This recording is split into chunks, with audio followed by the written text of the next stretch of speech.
Braising, combination of moist heat and dry heat. So what we're going to do is braising is what we use for tougher cuts of meat, the briskets and things like that, because it's a moist cooking medium, but it's also something that will tenderize that meat real well over a long period of time.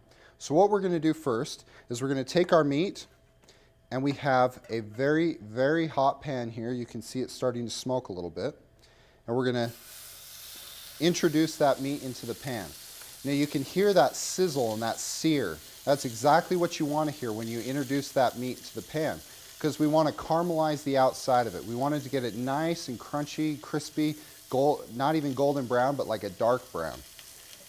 So as that's cooking and getting that nice crisp color, I've seasoned it beforehand. If you want to season it while it's in the pan, you can do that too.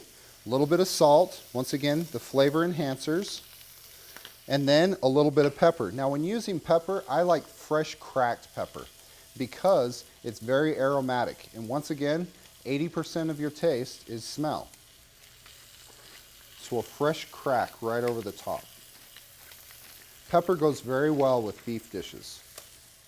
Now you notice that I'm searing this in a different pan. The reason that is this is the pan I'm going to put in the oven. And the reason I'm doing it in here is I don't want to dirty more pans than I need to. So after that's cooked there for a second, we'll turn that over. You can see some of the dark brown color that's starting to happen on there. And we'll sear that off. Now as that's searing, what I'm going to do also is I'm going to introduce a little bit of acid, a little bit of, in this case, vinegar, which is going to smell very vinegary. And then I'm going to add a little bit of stock, or a little bit of beef product that's been mixed up, like a beef bouillon or a beef broth. Going to introduce that in here. And so I've used a dry cooking method, or a dry cooking medium with the searing, and now I've just introduced liquid into that. So that's why it's a combination of dry heat and moist heat. Now at this point, what I'll do is I'll cover it up. And after we cover it up, and we'll let it go for 2-3 hours. Depending on the size of the meat, you may have to let it go longer. Some meats you can even let go overnight in the oven. It'll get them very, very tender and almost fall apart. So we'll put a top on this and we'll stick it in the oven, probably about 300 to 325 degrees. You want a lower temperature because you want the moisture to be able to incorporate in there, but you want it to go a little bit slower than fast. So keep that in mind when we're doing our braising. Now that we've taken the beef out of the oven and we've taken the cover off, let's take a look and see. Now when the beef is finished, you'll notice that it's very, very tender. And when I push on it, it'll almost fall apart just by pushing on it. That's what the low, slow cooking times do. It allows it to become very, very tender.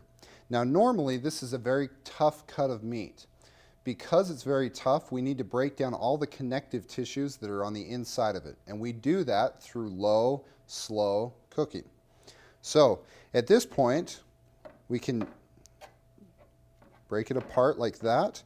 Or if we were to use this for a sandwich, a pulled pork sandwich, a beef sandwich, you could actually pull this apart. It comes apart that easy. That's what a typical braise should look like. It should fall apart about like that, not be tough at all. That's the beauty of using both a dry heat to get the nice caramelization, the nice flavor, and then the moist heat to speed up the cooking process and break down those connective tissues. You can use braising in just about everything. With meat, we'll go low and slow. If we wanted to do chicken, we could still braise it, still caramelize the outside, and then put that liquid in there to cook it all the way. We just wouldn't cook it quite as long. So remember that when you're using braising. Braising is a great way to make those tough, inexpensive cuts of meat gourmet.